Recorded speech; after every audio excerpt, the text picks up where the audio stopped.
Instagram, semua tu amat-amat diperlukan. Okey. Jadi oleh itu saya dah hire 2-3 orang lah, 2-3 orang tim media sosial kita untuk bantu perjalanan Enosh Mall supaya lebih meluas dan orang kenal. Jadi bila mereka letak produk di sini, usahawan letak produk di sini, lebih senanglah untuk terjual. So kita akan buka beg kuning, Shopee nanti kan, Ustaz? So kita dan tim akan uruskanlah benda-benda tu. Okey. Kita baru nak set up. Sebab kita bermula from scratch kan. So kita baru masuk kedai kan.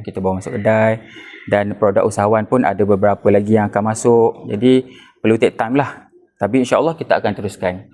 Kita usahakan bersama dengan tim. 2026 mungkin ada sasaran berapa jumlah usahawan yang masuk dalam platform. Sasaran sasaran kita untuk 2026 tahun baru ni kita sasarkan 1000 dulu untuk permulaan, usahawan